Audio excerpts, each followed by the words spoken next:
Subhanahu wa ta'ala. Alhamdulillah karunia-Nya sehingga kita masih sempat hadir di masjid ini pada malam yang ke-9 di bulan suci Ramadan. Walaupun saya lihat sudah banyak yang bolong-bolong, tapi alhamdulillah masih lumayan banyak.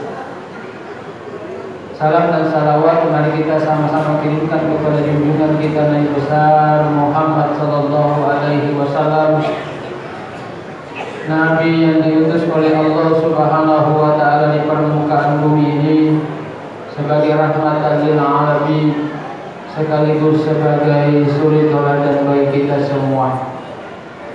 Pada malam hari ini kita akan membicarakan tentang orang-orang yang bangkrut nanti di akhirat.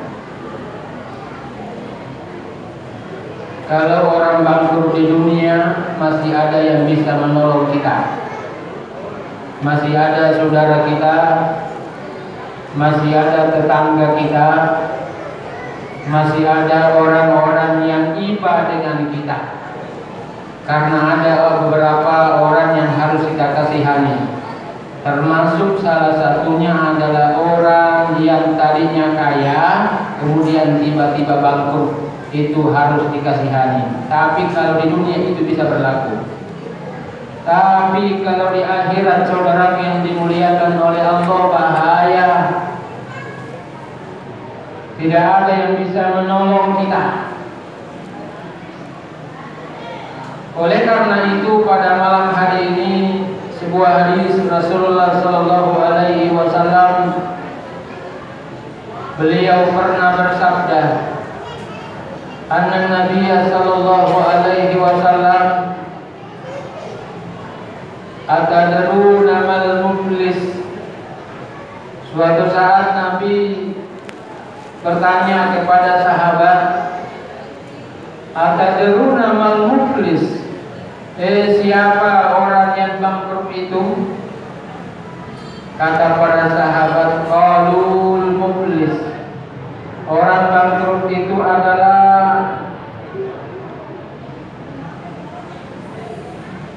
la dirham lahu wala mata, orang yang tidak punya uang dan tidak punya harta benda.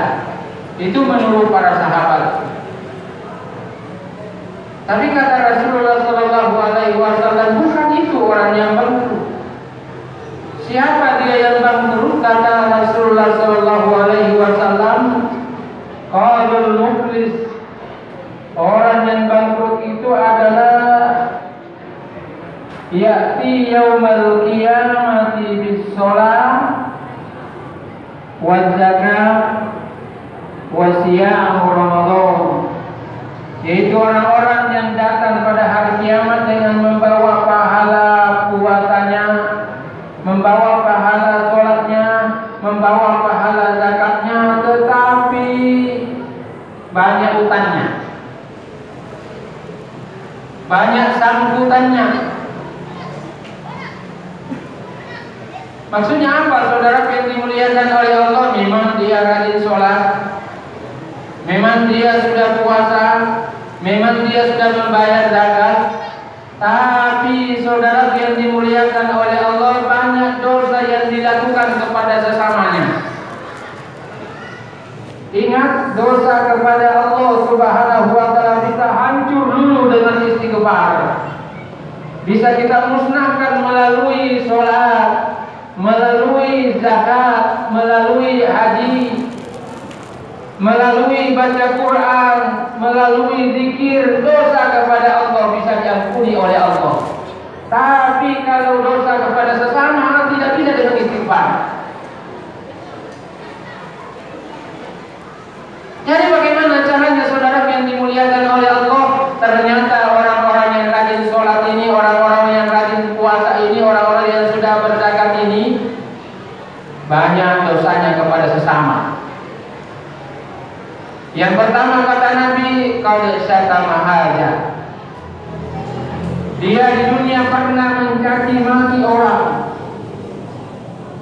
Tapi orang yang telah dicaci maki belum pernah diberi maaf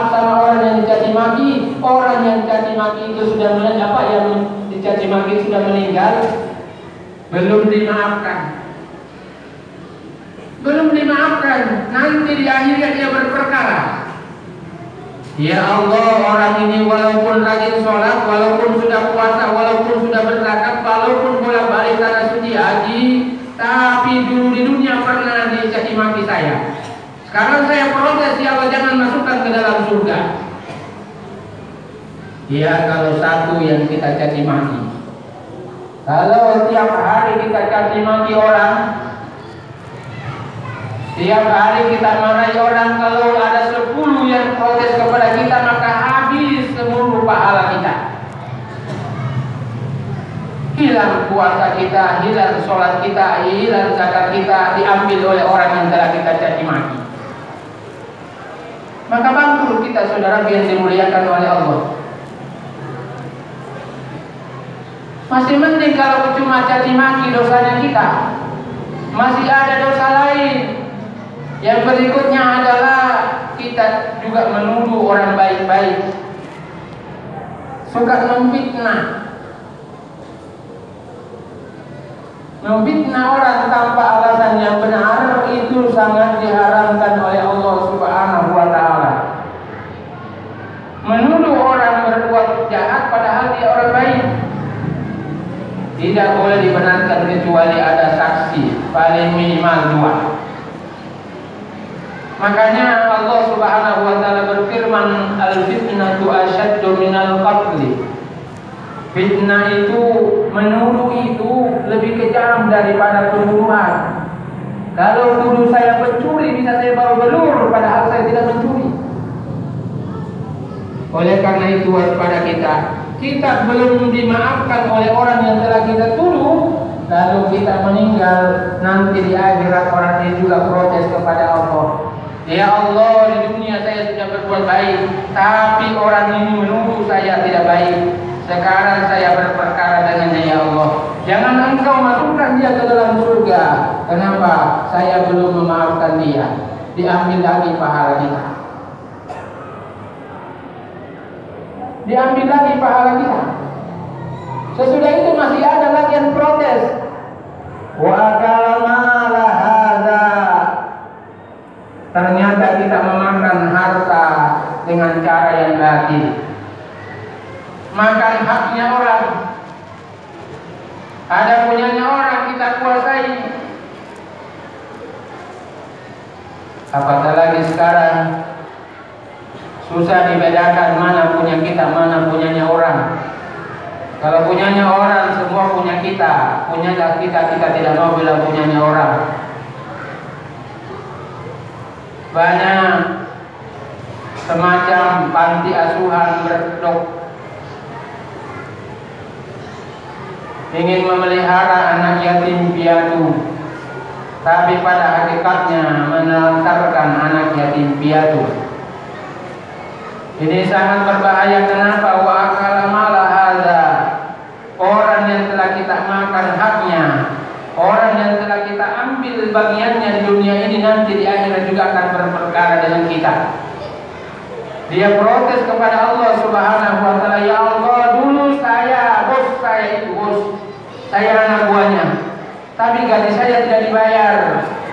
Sampai saya meninggal, dia pun meninggal, saya tidak terima, ya Allah. Maka sekarang saya menuntut keadilan-Mu, ya Allah. Jangan masukkan ke dalam surga-Mu, walaupun dia sudah haji. Maka bisa kita bangkrut, saudara yang dimuliakan oleh Allah.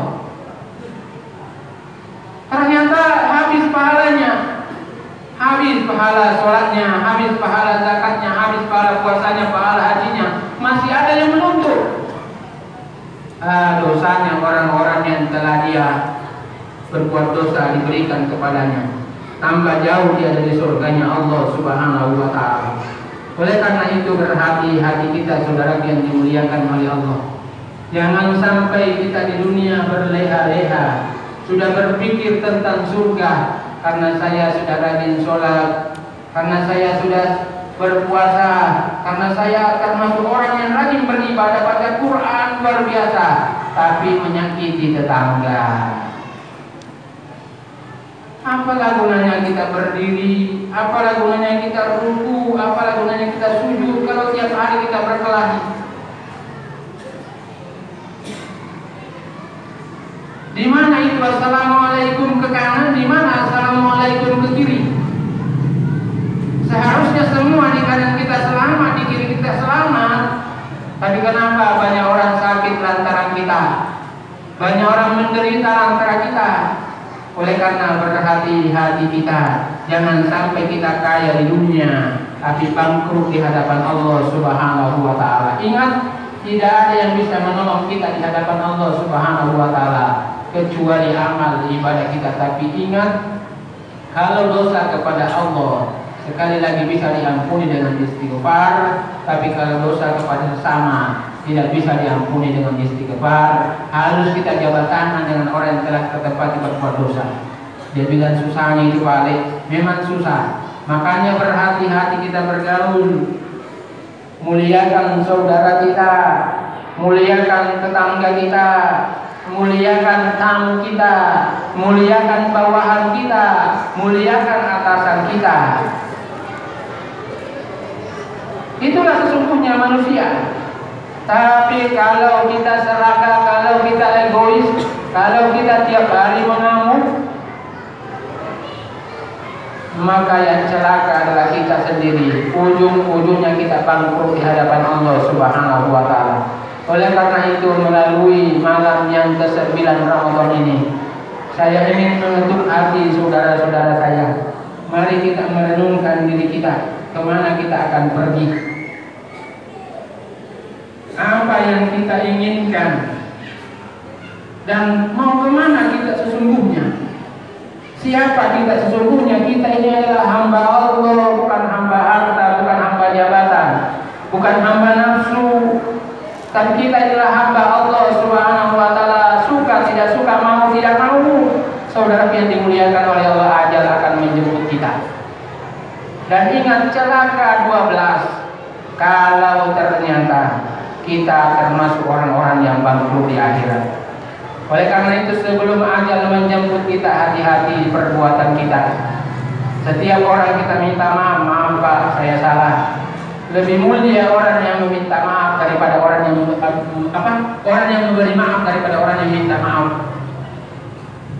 Wal kadziminal ghaidha wal afina 'anil nas. Beri saja maaf kepada orang walaupun dia tidak minta. Jangan bilang dia yang berdosa sama saya, kenapa saya mau harus minta maaf? Tidak perlu itu. Yang penting kita beri maaf saja siapa saja. Ya Pak, maafkan saya. Memang saya harusnya minta maaf, tapi karena Bapak adalah atasan saya yang minta maaf sama Bapak. Jangan kita selalu tinggi hati. Kenapa? Karena semuanya tidak dibawa mati. Yang ada adalah kita akan kembali ke asal kita, dan yang dihitung hanya amal ibadah kita. Kalau banyak amal kebaikan yang kita bawa, maka itulah yang akan memasukkan kita ke surganya Allah Subhanahu wa taala. Tapi kalau banyak dosa yang kita bawa, maka itulah yang akan menjerumuskan kita ke nerakanya Allah Subhanahu wa taala. Semoga apa yang saya sampaikan pada malam hari ini bisa menjadi renungan buat kita, terutama bagi pribadi saya. Dan ingat, kita senantiasa berdoa kepada Allah Subhanahu wa taala. Semoga kita banyak teman, jangan banyak musuh. Tinggalkan keadaan lama yang selalu suka berkelahi. Tapi mari kita bersahabat. Ingat, mati dekat dengan kita. Billahi fi sabilil haq, fastabiqul khairat. Assalamualaikum warahmatullahi wabarakatuh.